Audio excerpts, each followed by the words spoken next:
Good morning मेरे प्यारे बच्चों, मेरा नाम क्षितिज मालविया है और मैं आपके साथ आज आ गया हूँ 10th क्लास की एक नई जर्नी को शुरू करने, जिसमें हम ग्रेड 10th के साइंस को कवर करने वाले हैं। अब चूंकि जर्नी शुरू करने के पहले हमको जर्नी के बारे में पता होना चाहिए। कहते हैं ना भाई, जिस रास्ते पे आप चल रहे हो तो आपको पहले एक इंट्रोडक्शन होना चाहिए, एक आइडिया होना चाहिए उस रास्ते का कि क्या क्या डिफिकल्टीज आ सकती है, क्या क्या चैलेंजेस आपको फेस करने पड़ सकते हैं, ताकि आप मेंटली प्रिपेयर्ड रहो पूरी तरीके से कि भाई इस जर्नी पे ये प्रॉब्लम आएगी और मुझे इसको फेस करना है। वैसे ही आज हम ग्रेड 10th के रोड मैप को तैयार करेंगे और देखेंगे कि ग्रेड 9 से ग्रेड 10th में जब ट्रांजिशन होता है तो आपको किन चीज़ों का ख्याल रखना है, ताकि हम जब जर्नी को शुरू करें ग्रेड 10th के साइंस की और ग्रेड 9th के साइंस की तो हम मेंटली प्रिपेयर्ड हैं। तो बेटा, मेरा नाम है क्षितिज मालविया और आपका स्वागत है एक नए सेशन के अंदर। चलिए शुरू करते हैं। तो स्टूडेंट्स, आप सभी ने देखा होगा कि जब हम ट्रांजिशन करते हैं ग्रेड 9 से ग्रेड 10th में, तो आप सभी के पेरेंट्स, आप सभी के मेंटर्स कहीं ना कहीं आपको ये बात समझाते हैं स्टार्टिंग से, ग्रेड 8 जब खत्म होती तब से कि यार ग्रेड 9 और 10th बहुत इंपॉर्टेंट है और आपको इसका ध्यान रखना है।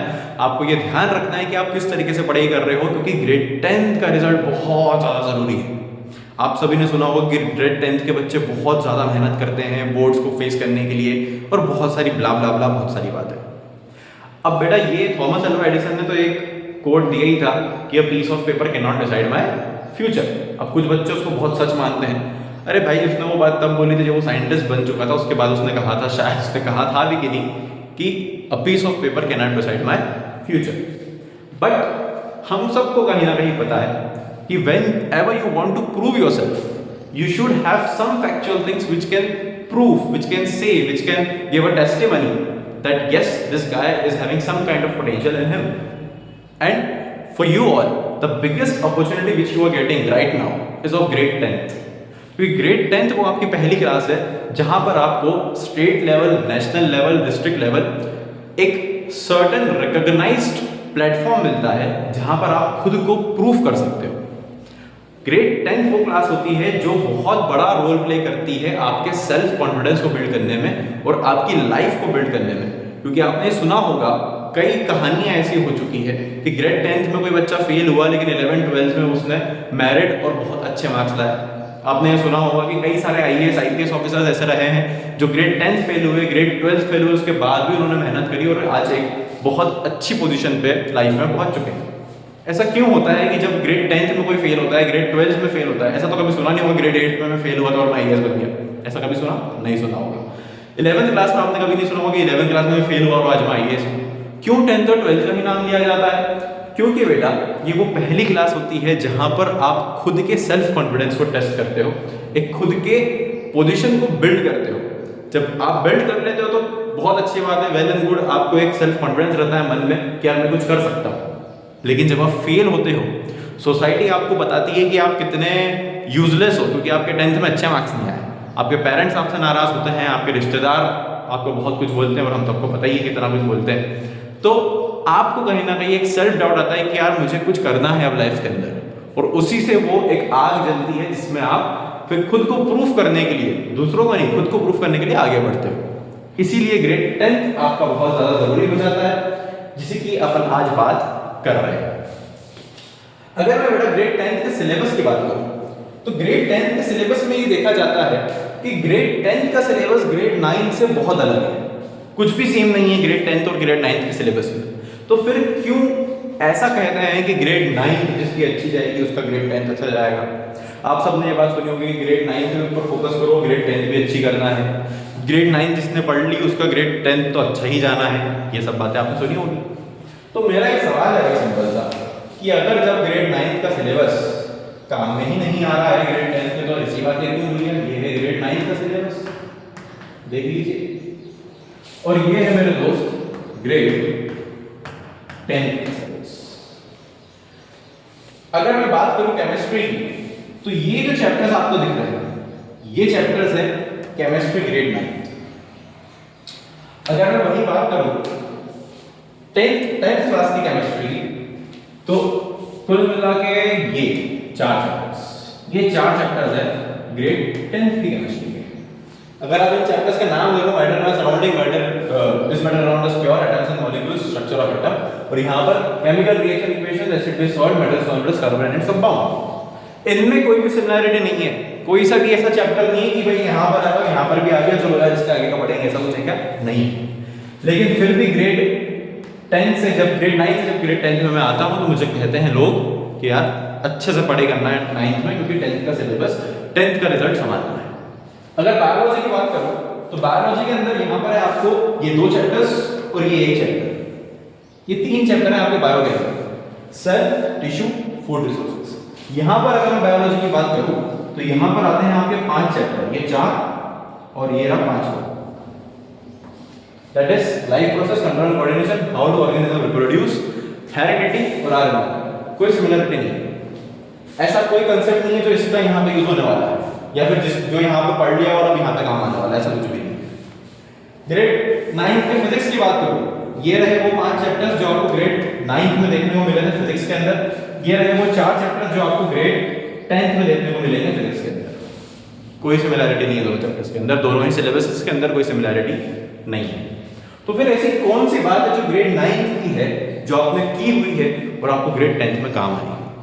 मेरे प्यारे बच्चों, ग्रेड 9 की वो चीज जो ग्रेड 10th में काम आएगी वो होगा आपका माइंडसेट और आपकी स्ट्रेटेजी, और जो आपने ग्रेड 9 में फॉलो करी है। जो भी लर्निंग हैबिट्स, जो भी आदतें, जिस भी तरीके से आपने पढ़ाई करी ग्रेड 9 में, आपका सेम टू सेम हैबिट्स कहो या फिर स्ट्रेटेजी कहो या फिर माइंडसेट कहो, वो सब कुछ ग्रेड 10th में एज इट इज आएगा।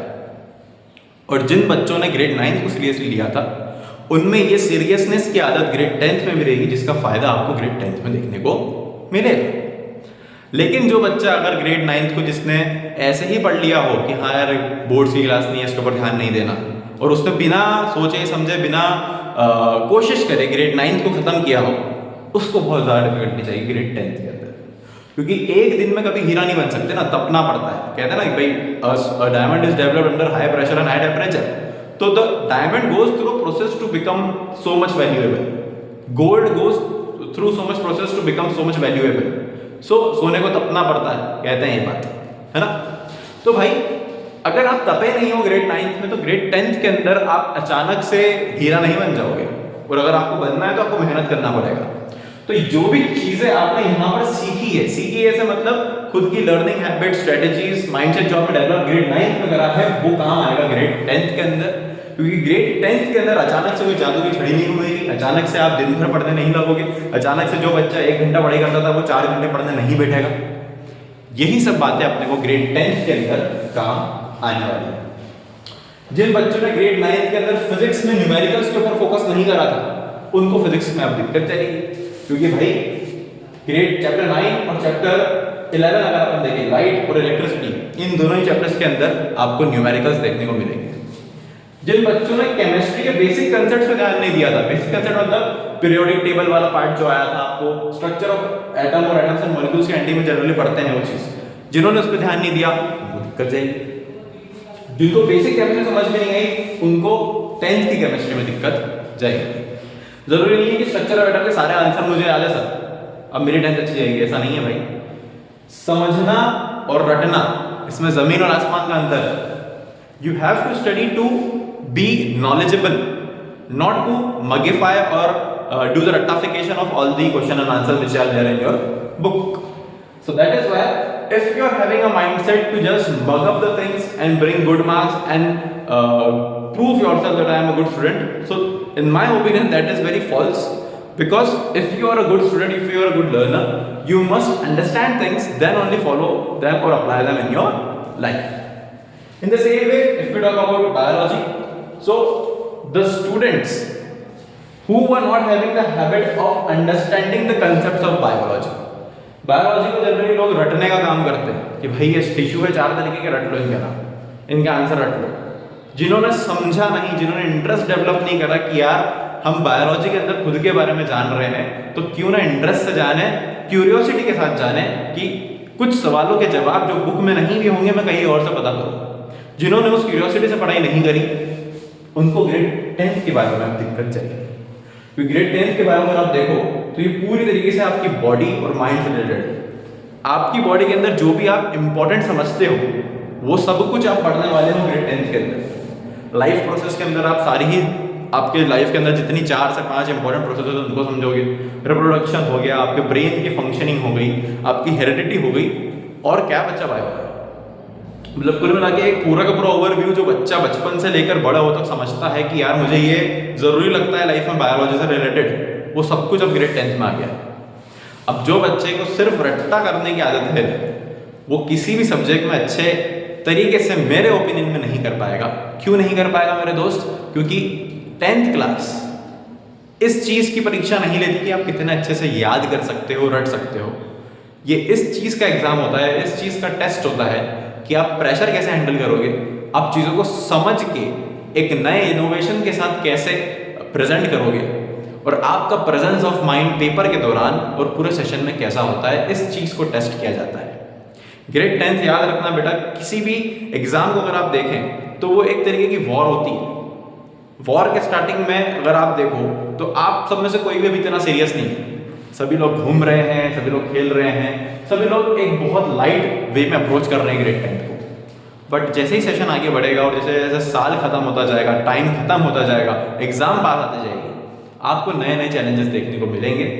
लेकिन अगर आप मेरे साथ हैं तो मैं आपको अश्योर करता हूं कि आपको उन चैलेंजेस से डरने की जरूरत नहीं है, क्योंकि मैं आपको पहले ही मेरे दोस्त बता दूंगा कि क्या चैलेंजेस आने वाले हैं, कैसे हमको उनको फेस करना है और कैसे हम ग्रेड 10th को पूरा का पूरा फोड़ने वाले हैं।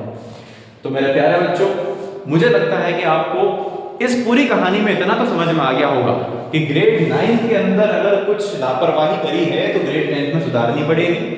ग्रेड 9 से ग्रेड 10th में जाने का सफर इस पर डिपेंड नहीं करता मेरे कितने अच्छे मार्क्स आए थे, इस पर डिपेंड करता है मैं कितना सीरियस लेने वाला हूँ, कितना चीज़ों को समझ के चलने वाला हूँ और कितना चीज़ों को उस तरीके से अप्रोच करूंगा कि मुझे ग्रेड 10th के रिजल्ट को साल के शुरुआत से ही अच्छा रखना है।